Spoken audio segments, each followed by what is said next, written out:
Welcome to the deep dive. Today we're really launching to the core of the cybersecurity trends for Portuguese SMEs, 2025 Essential Guide.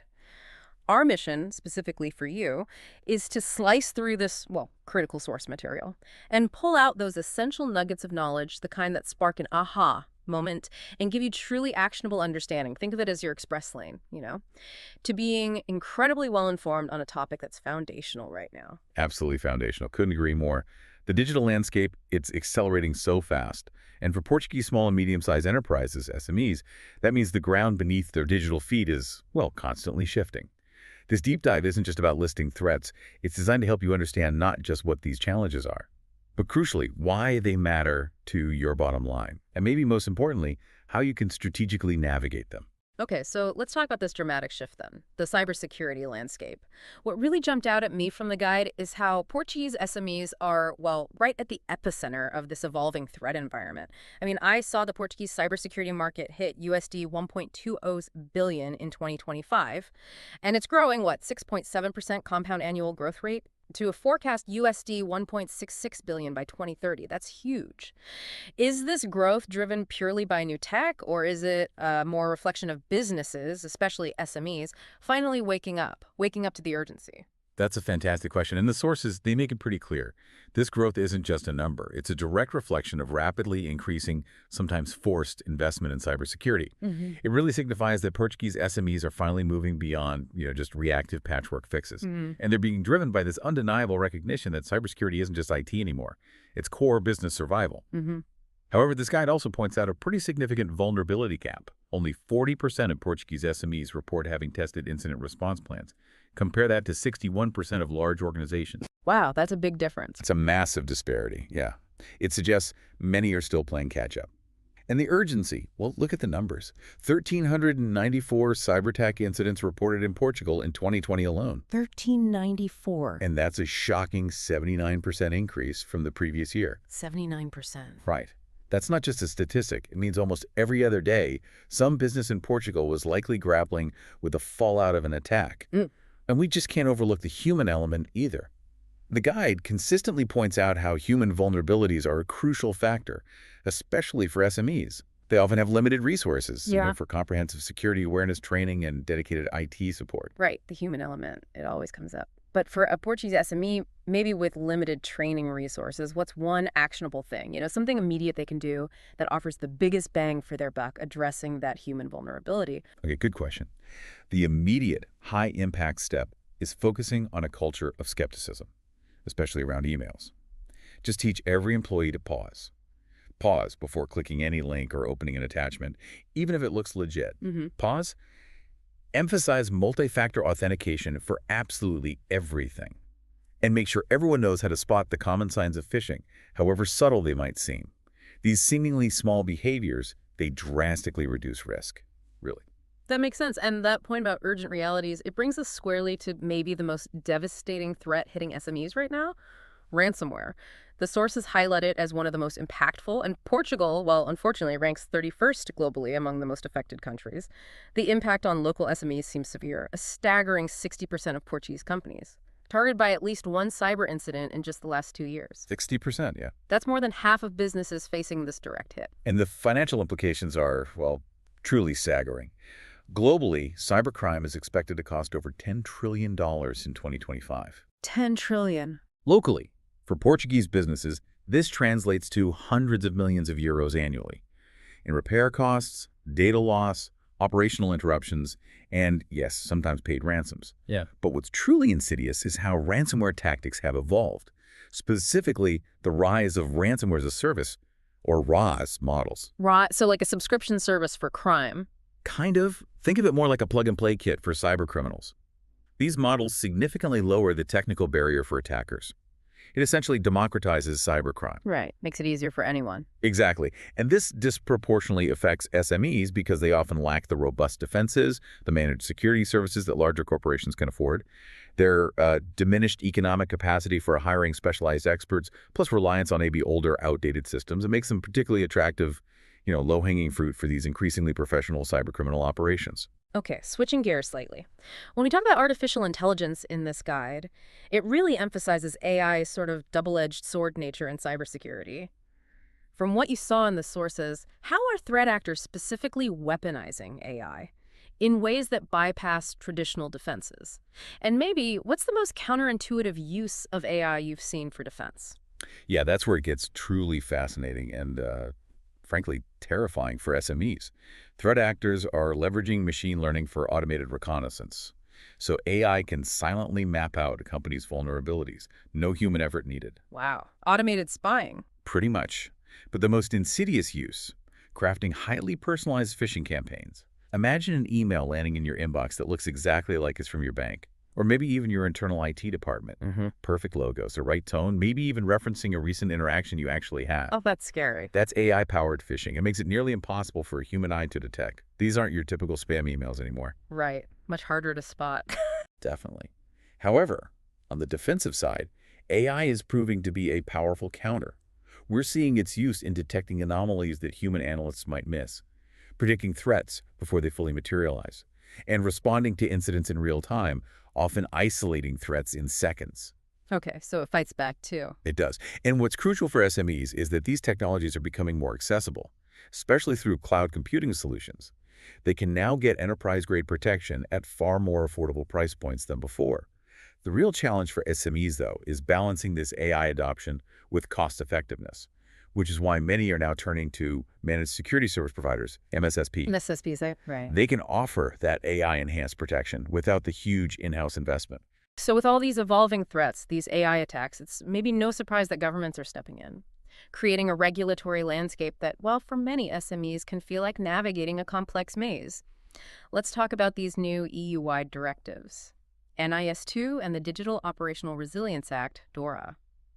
The guide suggests that these aren't just minor tweaks, they require substantial changes. Changes to cybersecurity practices, governance structures. For the average Portuguese SME owner, what does this actually mean day to day for their operations they're planning? That's a critical point, yeah. The NIS2 directive's transposition into national law is still ongoing. Yeah. That creates some uncertainty, sure, but the Portuguese National Cybersecurity Center, the CNCS, has been very proactive in providing guidance, so that helps. For entities already covered by the first NIS directive, NIS1, and who already have good security practices, the compliance effort will probably be less severe. But for others, it's a significant undertaking, a lot of work. Then, specifically for financial sector SMEs, DORA is huge.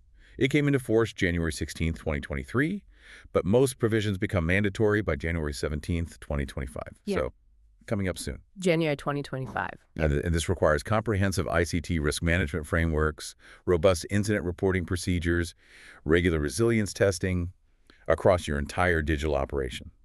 And this raises an important question. What are the consequences for non-compliance? Yeah, what happens if you don't comply? Well, they're severe. Under NIS2, fines can go up to EUR 10 million or 2% of global annual turnover, whichever's higher. 10 million euros or 2%. Wow. And DORA violations. Corporate fines up to 2% of annual turnover, and potentially even employee fines up to 1 million. Whoa, hold on. Employee fines, personal liability for management. That's not just a fine for the company. That's hitting leaders directly in their careers, their finances. Absolutely. The guide really emphasizes that this personal liability aspect for management is a game changer, a total game changer. It means cybersecurity is no longer just an IT department's problem buried somewhere in the org chart.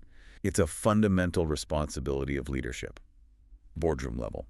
Imagine sitting in that boardroom knowing that failure to adequately prepare could directly impact your personal financial well-being, your reputation. It forces a fundamental shift from a reactive patch and pray mentality. Yeah, patch and pray. To a proactive strategic investment. Integrating cybersecurity into every facet of business operations and decision-making. It's about due diligence right at the top. Okay. So with all these internal challenges, threats, regulations, liability, the guide also highlights something crucial. Looking beyond your own walls. Let's broaden this to supply chain security. It's a stark reality, isn't it? Threat actors finding vulnerabilities through third parties. Our sources indicate Portugal's SME sector is particularly vulnerable here. Why is that the case? Well, it seems to be because of a heavy reliance on third-party service providers. Everything from cloud hosting to software vendors, logistics partners. combined with often a lack of resources for comprehensive security assessments of those suppliers. Right, you trust them. Exactly. An SME might have strong internal defenses, but if their critical accounting software vendor, or maybe their logistics partner, has a weak link, Mm. that becomes their weak link too, instantly. It's an interesting challenge. Mm. And Portuguese authorities are apparently developing a common cybersecurity certification scheme. Oh, how would that help? Well, the idea is it could significantly reduce the burden on individual SMEs for doing all that due diligence themselves, while improving overall supply chain security across the board, sort of a standardized baseline. Makes For SMEs right now, implementing effective third-party risk management means things like categorizing suppliers by risk level, implementing specific security requirements in contracts, Wow. establishing monitoring procedures, especially for critical suppliers, and sometimes collaboration with industry peers can be really helpful here, sharing insights, maybe even leveraging joint audits. Okay. And this leads us straight into what many Portuguese SMEs are calling their biggest headache: the critical cybersecurity skills shortage. Yeah, yes, the skills gap. It's huge. Imagine trying to hire for a role where basically 1 of 3 positions is vacant across the entire industry, simply because there aren't enough qualified people. 1 in 3. Yeah. And for SMEs, it's even tougher. They often just can't compete with larger corporations offering 6-figure salaries for experienced pros. The guide highlights a 30% job vacancy rate in the industry due to insufficient qualifications. This means even if you want to bolster your defenses, finding the right talent is a massive hurdle, a real roadblock. That's a huge challenge. So, if you can't hire the talent, what alternative strategies does the guide suggest for SMEs to fill this critical gap, especially given the costs involved? Yeah, it forces a different approach, definitely. While the government has initiatives like aiming to train 1,000 students in cybersecurity by late 2025. That's helpful, but long-term. Exactly. That's a long-term solution. For immediate needs, many SMEs are increasingly looking to those managed security service providers, again MSSPs. These external experts can provide enterprise-grade security operations without the need to hire and retain expensive in-house talent. It's outsourcing the expertise. Right. Paying for the service, not the salary. Precisely. Another strategy is investing in automated security solutions, tools that require less specialized human expertise, essentially letting technology do some of the heavy lifting for routine tasks. Okay. Speaking of technology doing heavy lifting, let's talk cloud security. We've seen this rapid adoption of cloud services by Portuguese SMEs, and with that comes a whole new set of security challenges, right? The shift to remote work really accelerated this trend, didn't it? Lots of critical data moving to the cloud, maybe sometimes without a full grasp of all the security implications. What's maybe the biggest misconception SMEs have when they move to the cloud? I think the biggest misconception is often assuming the cloud provider handles all the security, that they can just move stuff there and, wipe their hands of it. It's in the cloud, it's safe idea. Exactly. What's fascinating here is how SMEs are navigating these unique cloud security challenges. Things like ensuring data protection compliance, managing access controls across multiple cloud platforms, and just maintaining visibility into cloud-based threats, especially if they're using multiple different cloud providers, which is common. It really boils down to understanding what we call the shared responsibility model. Shared Yeah. responsibility, okay. Think of it like buying a house in a secure gated community.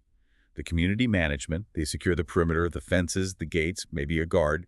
But you, the homeowner, you're still responsible for securing your house inside that perimeter, locking your doors, installing your own alarm, protecting your valuables inside. Okay, I get that analogy. It's similar with the cloud. The cloud provider secures the cloud itself, the underlying infrastructure, the data centers. But you, the SME, you are still responsible for securing your data and applications within that cloud. Knowing precisely where that line is drawn is absolutely vital. So what are the best practices then?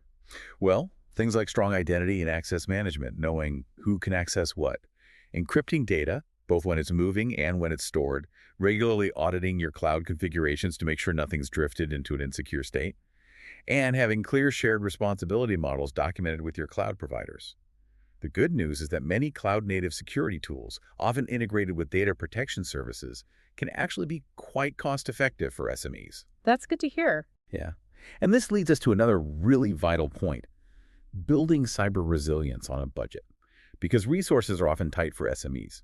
Our sources indicate that a surprising 18% of Portuguese SMEs still deploy no dedicated security controls beyond maybe the basics. 18% have nothing specific. Almost 1 in 5, yeah. And 44% rely only on basic antivirus. That's it. Wow. So this really highlights the urgent need for high-impact, low-cost measures. The fundamentals. Think strong password policies, making multi-factor authentication mandatory for everything, not just suggesting it, requiring it. Yeah. Mandatory MFA. Also, regular verified backups that are kept offline or separate, so ransomware can't easily get them, and basic but consistent security awareness training for all employees. These fundamentals can drastically reduce risk without breaking the bank. Right, the basics still matter a lot. Absolutely. And leveraging free or low-cost tools. Plus, government resources like the CNCS, which offers SME-tailored guidance and training. That's crucial. And don't underestimate the power of collaboration either.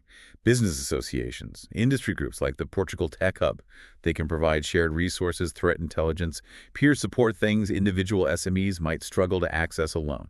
So, wrapping this all together, what does this mean for the future as we look ahead? Portuguese SMEs have to prepare for this ever-evolving threat landscape. You mentioned ransomware, super smart phishing attacks powered by AI, and then emerging tech like quantum computing, the Internet of Things, IoT, creating entirely new attack surfaces for criminals. It feels like the digital frontier is just expanding exponentially. It truly is. It's constant change. For future-proofing, the guide points to several key strategies. First, adopting zero-trust security architectures. Zero trust. Okay, what does that really mean in practice? Think of it like this.